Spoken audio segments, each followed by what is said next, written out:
ሰላምታዬ በያላችሁበት ይድረስ። እንዴት ናችሁ? ዛሬ በጣም በሚገርም ሐሳብ ተገናኝተናል። ፓብሎ ፒካሶ ታላቁ ሰዓሊ ጉድ አርቲስትስ ኮፒ but the great ones still ይለናል። ጥሩዎች ይኮርጃሉ፣ ምርጦች ደግሞ ይሰርቃሉ ማለቱ ነው። ዛሬ ከ45ኛውና ከ47ኛው የአሜሪካ ፕሬዝዳንት ዶናልድ ጄ ትራምፕ ከአስገራሚ የህይወት ልምዶቹ ለኛ በጣም ወሳኝ የሆኑት ለህይወታችን፣ ለስራችን፣ ለገቢያችን በተለይ ደግሞ ከሰዎች ጋር ላለን ግንኙነት በጣም ወሳኝና በፍጥነት ለውጥ የሚሰጡ ልምዶችን እንሰርቃለን። ልትወደው ልትጠላው ትችላለህ። ፐርሰናሊቲው ላይመችህ ይችላል። የሚከተለው ፖሊሲ ወይም ደግሞ የሚናገራቸው ንግግሮች ላይዋጡልህ ይችላል። ይሄ ሰው ግን በጣም ስኬታማ ነው። ለልጆቹ በጣም ምርጥ አባት፣ በቢዝነስ ደግሞ በጣም ብዙ ጊዜ ወድቆ የተነሳ የጽናት ተምሳሌ ነው። በፖለቲካ ደግሞ ብዙ ልምድ ሳይኖረው በሴራ በተንኮልና በጥበብ የተካኑት የዋሽንግተን ፖለቲከኞች አሸንፎ በታሪክ ታይቶ በማይታወቅ ደረጃ ከስልጣን ወርዶ ተመልሶ ወደ ስልጣን የወጣ የሀገር መሪ ነው። እንደውም ብዙ ጋዜጠኞች the greatest comeback in political history ይሉታል።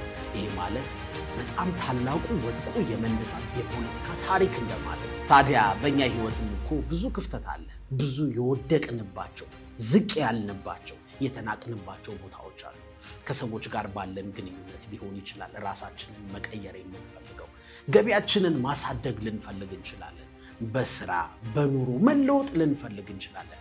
ትምህርት ላይ ራሳችንን ጎበዝ ማድረግ መለወጥም ልንፈልግ እንችላለን። ብቻ ህይወታችን ውስጥ የማንክደው ትልቅ ክፍተት አለ፣ ድክመት አለ። ብዙ ጊዜ ሰዎች እንደማይፈልጉን እንደተናቀን እናስባለን። እንደ ዶናልድ ትራምፕ የተናቀ ሰው አታገኙ፣ በተለይ በፖለቲካ። ምክንያቱም ትንሽ ትልቁ የሚያንጓጥጠው ሰው ነው። መቼም መሪ ይሆናል ተብሎ የማይጠበቅ ሰው ነው፣ ግን እዛ ቦታ ላይ ቁጭ አለ። ታዲያ እኛስ ወደ ህልማችን የምንደርሰው እንዴት? ትልቅ የምንለውን አምቢሽየስ የምንለውን ህልማችንን የምናሳካው ምን ብናደርግ ነው? በዚች አጭር ደቂቃ ውስጥ በህይወታችን ውስጥ በጣም የምንፈልገውን ነገር የምናሳካበትን በጣም ወሳኝ ጥያቄ እንመልሳለን። እንዴት ላሳካው? እንዴት ራሴን ልቀይር የሚለውን መልስ ታገኛላችሁ። ሁሉንም የህይወት ጥያቄያችሁን እመልሳለሁ እያልኳችሁ አይደለም። አሁን ከምነግራችሁ የዶናልድ ትራምፕ ህይወት ግን አንድ እንኳን የምትሰርቁት የምትወስዱት ቁልፍ ነገር ይኖራል። ያቺ ቁልፍ ህይወታችን ላይ ትልቅ ኢምፓክት ይኖራል። እመኑ፣ ታተርፉበታላችሁ። በነገራችን ላይ የሰዎችን ልምድ መስማት፣ መጽሐፍ ማንበብ፣ ፖድካስቶችን ማየት በጣም የሚጠቅመን ለምን መሰላችሁ? ያ ሰው እዛ ጋር ለመድረስ ቢያንስ 20፣ 30፣ 40 ከዛም ዓመት በላይ ይፈጅበታል። እኛ ግን ያ ሰው የጻፈውን መጽሐፍ ስናነብ፣ የተናገረውን ንግግር ስንሰማ ወይ ደግሞ የህይወት ልምዱን ስናደምጥ በዛች አጭር ደቂቃ ውስጥ ትልቅ የህይወት ትምህርት እንማራለን። 20 ዓመት 30 ዓመት ሳንፈጅ በአቋራጭ ትልቅ እውቀት እንወስዳለን። አያችሁ፣ መጽሐፍ ማንበብ፣ የሰው ታሪክ መስማት ጥቅሙ ይሄ። ከዶናልድ ትራምፕ ደግሞ ምርጡን እንወስዳለን። ለኢንስፓየር ኢትዮጵያ አዲስ ከሆናችሁ ቻናላችንን ሰብስክራይብ አድርጉ። በተጨማሪ ደግሞ ሁሌ አዳዲስ ቪዲዮዎችን ስንለቅ የማሳወቂያ መልእክት እንዲደርሳችሁ ፊት ለፊት እንዲመጣላችሁ ከጎኑ የደወል ምልክቷን መጫን አለባችሁ፣ ሰብስክራይብ ከሚለው ጎን። ከዚህ በተጨማሪ ልጅ ካላችሁ ታናሽ ወንድም ይሆናል፣ ታናሽ እህት ይሆናል፣ የአክስት የአጎት ልጅ ወይ ጎረቤት ሊሆን ይችላል። ብቻ ከ9 እስከ 12ኛ ክፍል ከሆነ የሃይስኩል ተማሪ ከሆነ በተለይ ደግሞ 12ኛ ክፍል ኢንትራንስን አልፎ ዩኒቨርሲቲ መግባት የሚፈልግ ከሆነ የትኛውም ትምህርት ሊከብደው ይችላል። ማት፣ ፊዚክስ፣ ኬሚስትሪ፣ ባዮሎጂ ወይ ደግሞ የሶሻል ትምህርት ሂስትሪ፣ ጂኦግራፊ፣ ኢኮኖሚክስ ወይ ደግሞ ቋንቋ ሊያስቸግረው ይችላል። እንግሊሽ ወይ ኤስኤቲ። እነዚህን ትምህርቶች በሙሉ በጣም ቀላልና በሚገባ መንገድ አስጠንቶ በጣም ብዙ ጥያቄ አሰርቶ ጌም እንኳን የሚጫወተው ትምህርታዊ ጌም ነው፣ የጥያቄ ጌም ነው። አይምሮ በጣም ፈጣን እንዲሆን እንዲገባው ብዙ ነገር እንዲያስታውስ የሚረዳው ጌሞችን ሁሉ ያካተተ አፕሊኬሽን ነው። ይህን አፕሊኬሽን አውርዶ ስልኩ ላይ ጭኖ ቢያጠና በጣም ምርጥ ውጤት እንዲያመጣ ያግዘዋል። ዩኒቨርሲቲ እንዲገባ ህልሙን እንዲያሳካ ያግዘዋል። ብዙ ተማሪዎች ይሄ ትምህርት ይከብደኛል፣ ይሄ ነገር ያስቸግረኛል፣ ማትሪክን ፈርቼዋለሁ ሊሉ ይችላሉ። በዚህ አፕሊኬሽን ግን በጣም ብዙ ነገራቸውን ይቀይራሉ። ፊውቸር ኤክስ ይባላል። የት አገኘዋለሁ ካላችሁ ደግሞ ጉግል ፕሌይ ስቶር ላይ ገብተው አፕሊኬሽኑን ስልካቸው ላይ እንዲጭኑት ንገሯቸው፣ ፊውቸር ኤክስ ብለው። ከዛ በኋላ በነፃ አፕሊኬሽኑ የመጀመሪያዎቹን ቻፕተሮች ሁሉንም ኮርስ መማር ይችላሉ፣ እየከፈቱ ማለት ነው። ከዛ የመጀመሪያውን ቻፕተሮች የሚያስተምሩበትን መንገድ፣ ጥያቄ የሚሰራበትን መንገድ አይተው ከወደዱት እዛው አፕሊኬሽኑ ላይ ፊት ለፊት አሁን እንዴት ልጀምር የሚል ቀይ ምልክት አለ። እሱን ነክተው እዛ ላይ የሚላቸውን ነገር አድርገው ወዲያውኑ ሁሉንም ትምህርት ማጥናት፣ ህይወታቸውን መቀየር ይችላሉ። ፊውቸር ኤክስ ይባላል። አሁን በቀጥታ ወደ ጀመርነው አጀንዳችን እንግባ።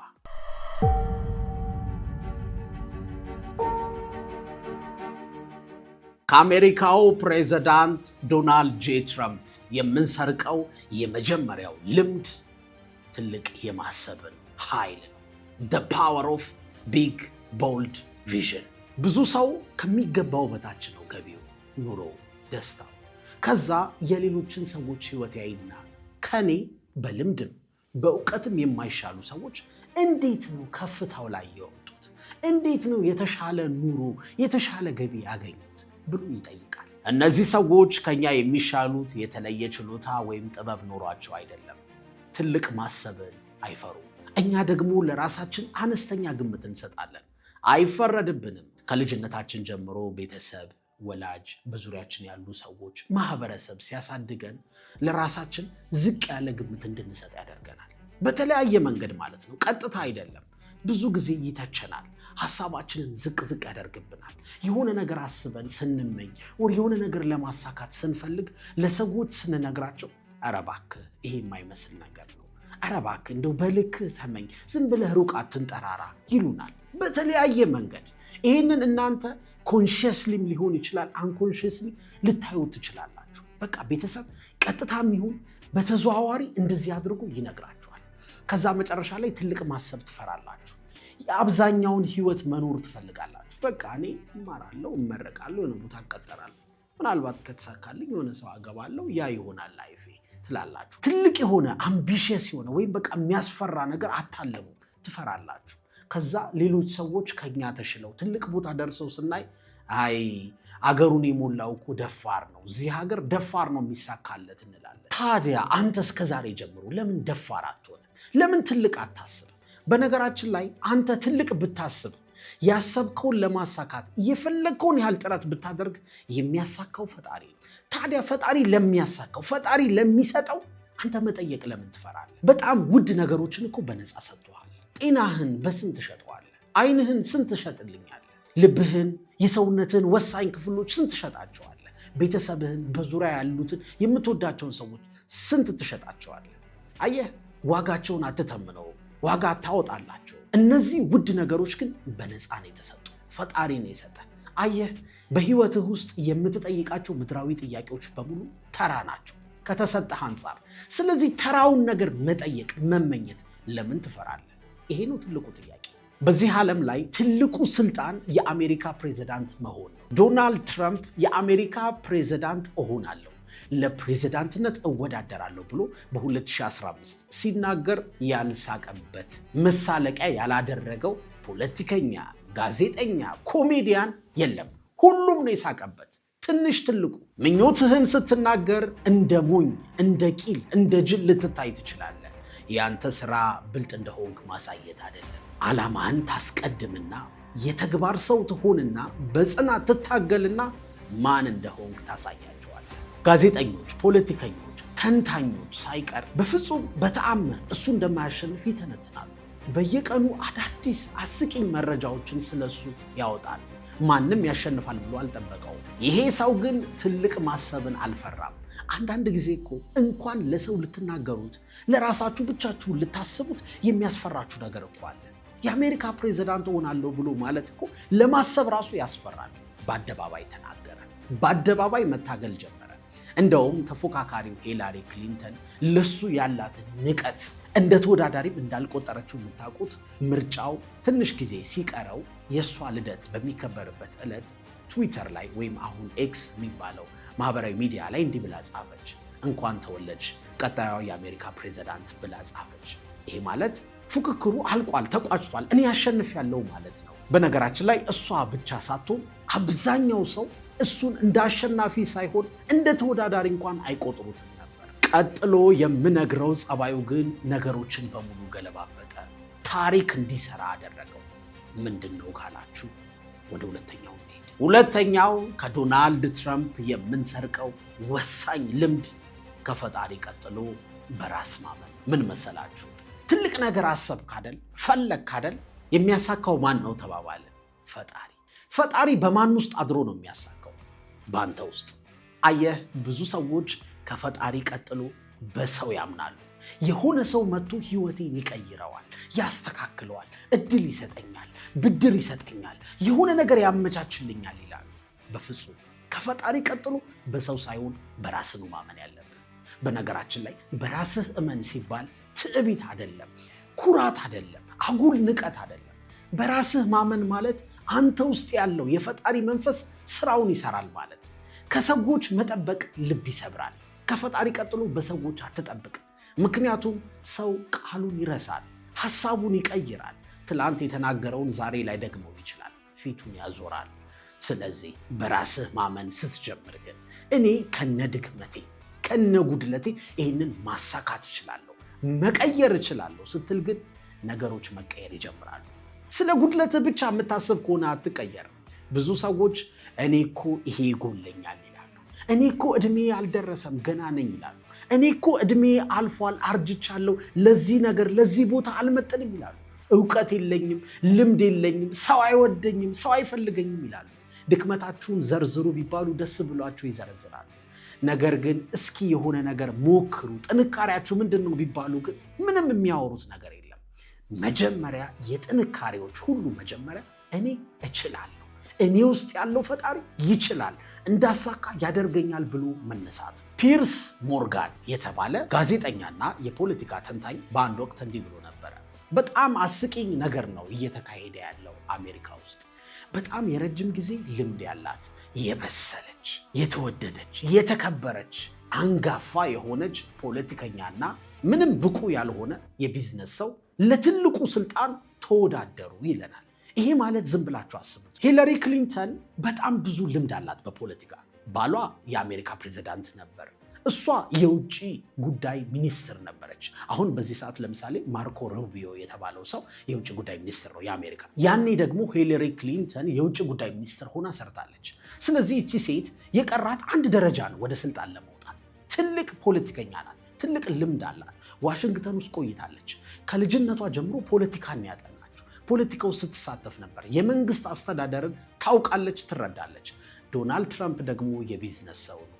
ምናልባት ደግሞ የቴሌቪዥን ሾው አቅራቢ ነበረ። ዲአፓረንቲስ የሚባል ተከታታይ ሾው ነበረው። ከዛ ውጪ የመንግስት አስተዳደር ፖለቲካ የሚያውቀው ነገር የለም፣ ልምድ የለውም፣ እውቀት የለውም። በዚህ ዓለም መስፈርት ለዛ ኦፊስ ወይም ለዛ ስልጣን የሚገባ ሰው አይደለም። መጨረሻ ላይ የተፈጠረውን ግን ታውቁታላችሁ።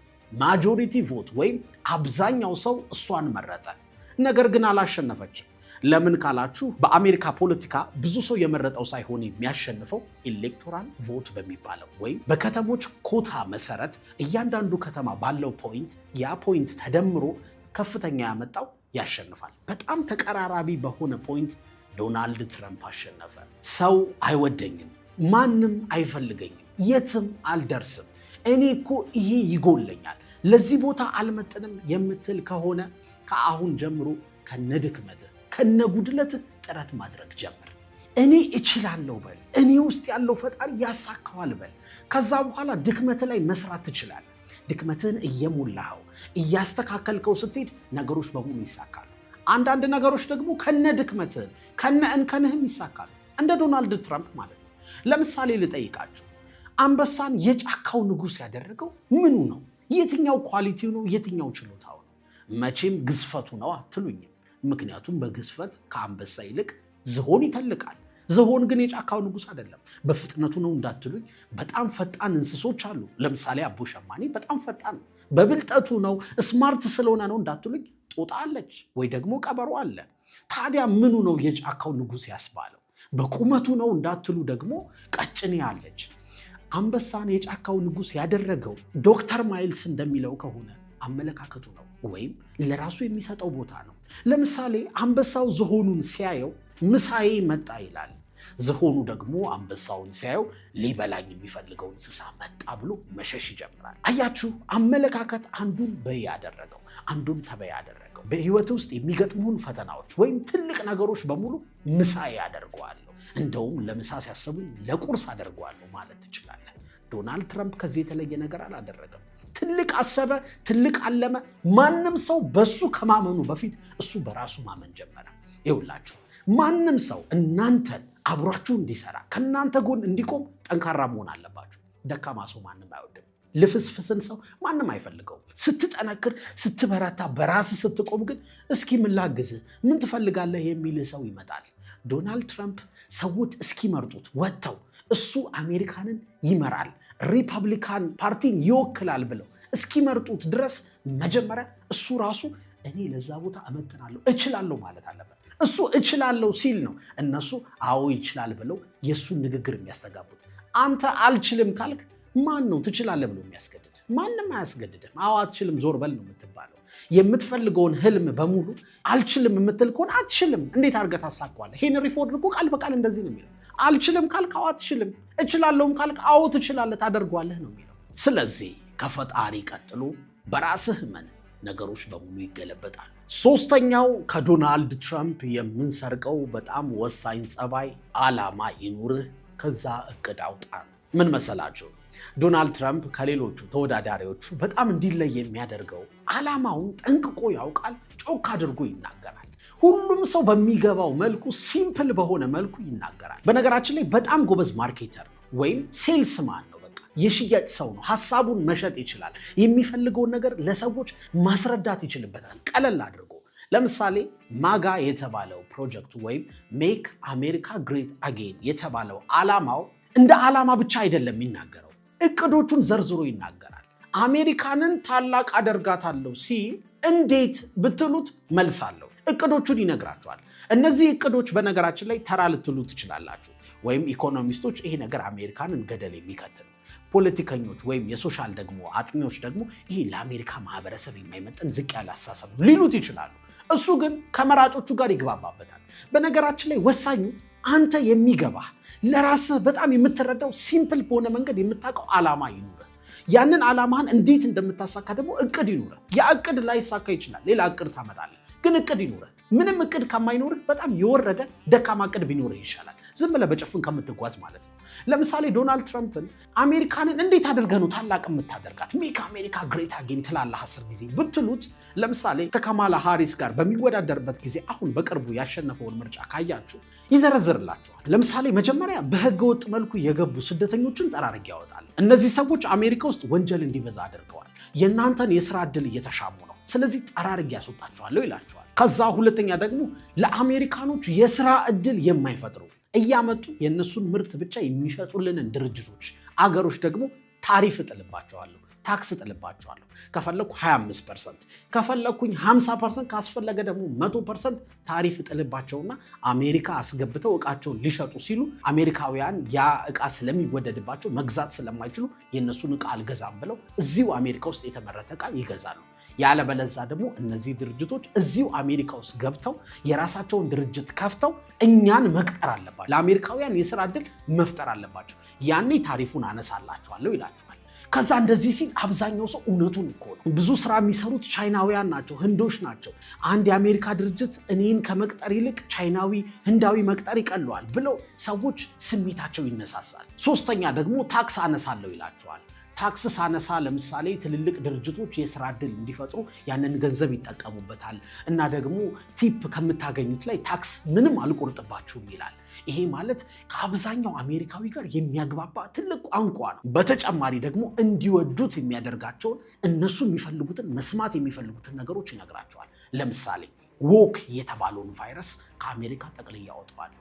ከዚህ በኋላ 2 ጾታ ነው የሚኖረው።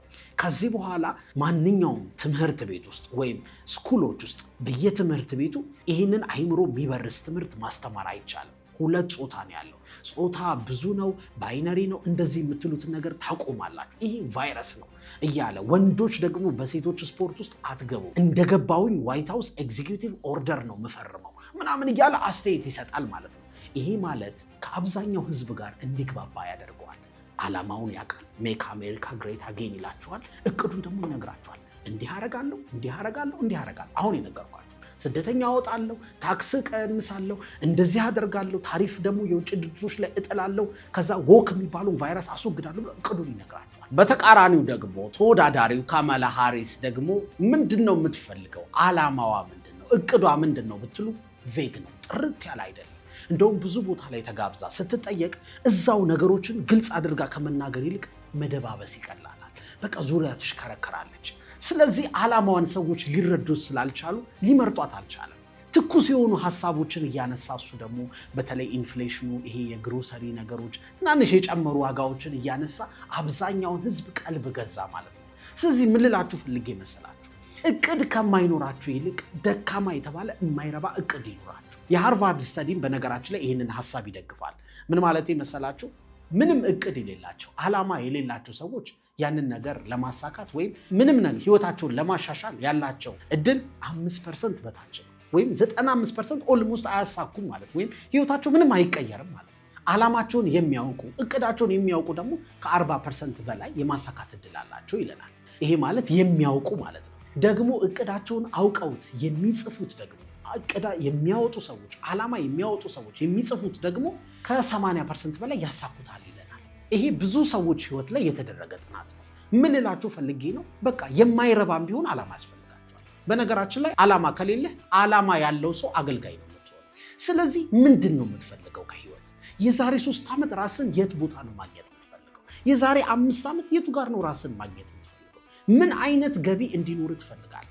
ምን አይነት የትዳር ህይወት፣ ምን አይነት የፍቅር ህይወት፣ ምን አይነት የትምህርት ደረጃ ላይ፣ ምን አይነት ገቢ ላይ መድረስ ትፈልጋለህ? ይህንን ለራስህ ጠይቀው። ዝም ብለህ በቃ እግረ መንገድህን መኖር አቁም። ዓላማ ያስፈልጋል። ከዓላማህ ቀጥሎ ደግሞ እንዴት ያንን ዓላማ እንደምታሳካ እቅድ ያስፈልጋል። ያ እቅድ በቃ ቤስት የሆነ ወይም ማስተርፒስ መሆን አይጠበቅበትም። በሂደት ታስተካክሏል። ነገርኳችሁ። እቅድ ከማይኖርህ ይልቅ የማይረባ ተራ የተባለ እቅድ ቢኖርህ ይሻላል። ምክንያቱም ያንን ነገር ስትሞክር ባይሳካ ትቀይረዋለህ፣ ታሻሽለዋለህ። በነገራችን ላይ ዓላማህን መቀየር አይጠበቅብህም፣ እቅድህን ግን ትቀያይረዋለህ። ስለዚህ ዓላማ ያስፈልግሃል። እቅድ አውጣ፣ ህይወትህ መስመር መያዝ ይጀምራል። ከዶናልድ ትራምፕ የምንሰርቀው አንድ ጸባይ ግን ህይወታችንን እስከ መጨረሻው ይቀይረዋል። ወደ ቀጣዩ ሌላ አራተኛውና የመጨረሻው ከዶናልድ ጄ ትራምፕ የምንሰርቀው ጸባይ ተግባርና ጽናት ነው። ምን መሰለ? በየቀኑ የሚገጥሙን ከባድ ነገሮች፣ ከባድ ችግሮች ለማለፍ በራስህ ማመን፣ ትልቅ ማሰብ፣ ዓላማ፣ እቅድ ማውጣት በቂ አይደለም። ብዙ ሰዎች ተነቃቅተው እችላለሁ ብለው የሆነ ስራ ይጀምራሉ፣ የሆነ ቢዝነስ ውስጥ ይገባሉ፣ የሆነ ፈታኝ ቻሌንጅ ውስጥ ራሳቸውን ያገኙታል። ከዛ ግን ተግባር ውስጥ ሲገቡ መሃሉ አይነገርም፣ መጽናት ያቅታቸዋል። ህይወት ደግሞ የ100 ሜትር ሩጫ አይደለም፣ ማራቶን ነው። ማራቶን ደግሞ ስፕሪንት ማድረግ ወይም አፈትልኮ መውጣት ሳይሆን የሚፈልገው ጽናት ይፈልጋል፣ ስታሚና ይፈልጋል። አንተ ውስጥ ቀስ እያለ እየዳበረ የሚመጣ ብትወድቅም ብትነሳም መልሰህ የምትሞክር ሰው መሆን አለብህ። አየህ፣ ዓላማህን አትቀይረውም፣ ወደ ዓላማ የሚወስድህን መንገድ ግን ትቀያይረዋለህ። ያለበለዚያ ተስፋ ትቆርጣለህ። ለምሳሌ ከቦሌ ተነስተህ ፒያሳ ለመድረስ ቀጥተኛው መንገድ በቃ በወሎ ሰፈር በመስቀል አደባባይ በስቴዲየም አድርገህ በሜክሲኮ አድርገህ ሜቢ መሄድ ሊሆን ይችላል። ፒያሳ ቀጥተኛው መንገድ ከተዘጋስ የምታደርገው ምንድን ነው? በላይ ትዞራለህ። በመገናኛ በሾላ በእንትን በ4 ኪሎ አድርጌ ፒያሳ ልትል ትችላለህ። ብቻ አንዱ ሲዘጋ በአንዱ እያልክ መንገድህን ትቀያየራለህ። መድረሻህን ግን አትቀይርም። አይ ፒያሳ መሄድ ይቅርብኝ ማለት የለብህም። ትልቁ ዓላማህን አትቀይረው። እቅድህን ግን የሚወስድህን መንገድ ግን ልትቀያየር ትችላለህ። ያንን ለማድረግ ደግሞ ጽናት ይፈልጋል። ዶናልድ ትራምፕን የሚያደንቁም የሚንቁም ጋዜጠኞች፣ ፖለቲከኞች በአንድ ነገር ይስማማሉ። ፋይተር ነው፣ ተዋጊ ነው፣ ጽኑ ነው፣ ወድቆ መልሶ ይነሳል፣ አይንበረከክም፣ እልህኛ ነው። አስቡት፣ ከስልጣኑ ሲወርድ ከዛሬ 4 ዓመት 5 ዓመት በፊት ማለት ነው ያልተነሳበት ጠላት የለም። 41 ክስ ተመስርቶበታል። አንዱ ክስ ብቻውን ብዙ ዓመት ሊያሳስረው ይችላል። ከሶሻል ሚዲያ ታግዷል። ድምፁ ታፍኗል። ምንም ሊናገር አይችልም። እንዲሆንኩኝ እዚህ ጋር ነው ያለሁት ማለት አይችልም። ታፍኗል። የምርጫ ቅስቀሳ ሲያደርግ ለግንባሩ የተተኮሰ ጥይት ጆሮውን መቶታል። ከሁሉ በላይ ደግሞ ሜንስትሪም ሚዲያው ከሱ ጀርባ ነው የቆመው። ሜንስትሪም ሚዲያ ማለት በጣም ብዙ አሜሪካኖች የሚከታተሉት የውጭ ሰዎች የሚከታተሉት የአሜሪካን ኢንተርናሽናል ሚዲያም ላይ ያሉ ሜንስትሪም ቻናሎች በሙሉ ጋዜጣው፣ መጽሔቱ፣ ቴሌቪዥኑ፣ ሬዲዮ ሁሉ ተነስቶበታል። ለምሳሌ ከቢቢሲ ጀምሮ ሲኤንኤን፣ ሲኤንቢሲ፣ ሲቢሲ፣ ሲቢኤስ፣ ኤምኤስኤንቢሲ፣ ዋሽንግተን ፖስት፣ ኒውዮርክ ታይምስ፣ ዎል ስትሪት ጆርናል እነዚህ በሙሉ ከሱ ተቃራኒ ጎን ቆመዋል። ከፎክስ ኒውስ እና ከስካይ ኒውስ በስተቀር ማለት ነው። ሌላ ደግሞ ከሜንስትሪሙ በተጨማሪ ሶሻል ሚዲያው ከሱ ጀርባ ነው የቆመው። ከኤክስ ወይም ከትዊተር ውጪ ሌሎቹ በሙሉ አግደውታል። እነ ፌስቡክ ታውት፣ ጉግል እንኳን ማለት ነው ሰርች ኢንጂኖች እንኳን የሱን ስም አጥፍተውት ያውቃሉ። ዶናልድ ትራምፕ ብላችሁ ሰርች ብታደርጉ ላታገኙ ትችላላችሁ። ስለሱ ምንም መረጃ ላታገኙ ትችላላችሁ። ዊኪፒዲያ መረጃ ማግኛ ሳይቀር ከሱ ጀርባ ነው የቆመው። እነዚህ ሁሉ የሚያስፈሩ ጥላቶች ከጀርባው ሆነው በጽናት ሲዋጋ ነበር። ደግሞ የሚገርማችሁ እሱን እንደ ሂትለር፣ እንደ ናዚ መሪ፣ እንደ ጨፍጫፊ ወይም ደግሞ ጠላቶቹን ሊበቀል እንደሚመጣ መሪ ሲስሉት ነበረ። በኒውዮርክ ውስጥ ባደረጉት ራሊ ወይም ሰልፍ የእሱን የምርጫ ቅስቀሳ እንደውም እንደ ናዚ ስብሰባ በቃ ይሄ አገርን ሊያወድም የመጣ ነው እያሉ ብዙ አይነት ስዕል ስለውበት ነበረ። እንደውም ሄት ስፒቾችን፣ ሬሲስት የሆኑ ሀሳቦችን ይኸው እያነሳ ነው በተለያዩ ሰዎች በኩል እያሉ በቃ ስሙን ጥላሸት ሲቀቡት ነበር። በዛ ሁሉ ውስጥ ግን የራሱን እውነት ይዞ ሲታገል ነበር። በጣም ዝቅ ብሎ ወርዶ ነበረ። ሲያሸንፍ ከፍ ማለት ሲጀምር ግን እንኳን ደስ ያለህ ያላለው ሰው አልነበረም። የዓለም መሪዎች ከጎንህ ነን አሉት። ሌሎችም ሰዎች በሙሉ ታዋቂ የምትሏቸው በጣም ሀብታም ስኬታማ የምትሏቸው ሰዎች ሳይቀሩ እንኳን ደስ ያለህ ከአንተ ጎን ነን ለማለት ተሽቀዳደሙ። ጥቂት ሰዎች ነበረ በችግሩ ጊዜ አብረውት የነበሩት። አብዛኞቹ ሰዎች ተመልካች ነበሩ ወይ ጠላቶቹ ነበሩ። ምን ልላችሁ ፈልጌ መሰላችሁ? ሁልጊዜ ደካማ ከሆናችሁ ማንም ከጎናችሁ አይቆም። መጠንከር ስትጀምሩ፣ መበርታት ስትጀምሩ ግን ሰዎች ይሰለፋሉ። ሰዎች ከእናንተ ጎን መሆን ይጀምራሉ። ከእናንተ ጋር መስራት ይፈልጋሉ። በቃ ከፍታ እንዳለ ሁሉ ዝቅ ትላለህ። መልሰ ግን ከፍ የምትለው ከጸናህ ብቻ ነው። ጽናት በጣም ወሳኝ ነው። በተለይ ትልቅ ነገር አስበህ ስትነሳ የማይፈትንህ ነገር የለም።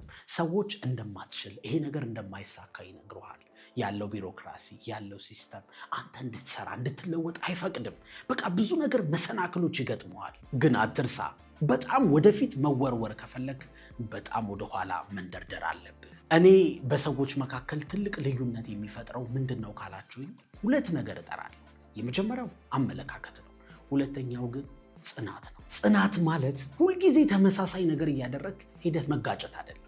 ለምሳሌ መስኮቱ ዝግ ሆኖብህ ሄደህ መጋጨት አይደለም፣ ክፍት በር መፈለግ ነው። አየህ፣ ዓላማህን እኮ አትቀይርም። መውጣት ነው፣ ማምለጥ ነው፣ መሻሻል ነው፣ መለወጥ ነው የምትፈልገው አይደል? በቃ እሱን ትይዛለህ። እሱ ዓላማህ ነው። እንደዚህ አይነት ገቢ እፈልጋለሁ፣ እንደዚህ አይነት ህይወት እፈልጋለሁ፣ እንደዚህ አይነት ስራ እፈልጋለሁ አልክ አይደል? እሱን አትቀይርም። እሱን ህልምህን ታስቀምጠዋለህ። ወደ እሱ ህልም ግን የሚወስድህን ብዙ ነገር ትሞክራለህ፣ በጽናት በተግባር ማለት ነው።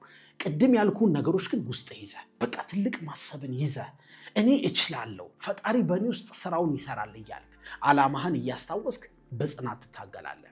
ለመዝጊያ እንዲሆነኝ ጃፓኖች የሚሉትን ልጥቀስላችሁ። ሀብት የሚበቅለው በጽናት ዛፍ ላይ ነው ይላሉ። እኔ ደግሞ ሳሻሽለው በህይወት ውስጥ ምርጥ የሆኑ ነገሮች በሙሉ የሚበቅሉት በጽናት ዛፍ ላይ ነው። ለህይወታችሁ የሚጠቅም አንድ ነጥብ እንኳን አግኝታችኋል ብዬ አስባለሁ። ግን የትኛውን ሀሳብ ወደዳችሁ? ስለ ትራምፕ ካወራኋችሁ 4 አስገራሚ ነገሮች፣ የመጀመሪያው ትልቅ አስብ ነው። ሁለተኛው ከፈጣሪ ቀጥሎ በራስህ እመን ነው። ሶስተኛው ደግሞ ዓላማና እቅድ ይኑረህ ነው። አራተኛው ደግሞ ተግባርና ጽናት ይኑረህ ነው። ስለዚህ የትኛው ነው እናንተ የጎደላችሁ? የትኛውን ወደ ህይወታችሁን ለመተግበር ወሰናችሁ? ኮመንት አድርጉልኝ። እስከ መጨረሻው አብራችሁኝ ስለቆያችሁ ስለምትከታተሉኝ በጣም አድርጌ አመሰግናለሁ። ቸር ሰንብቱ።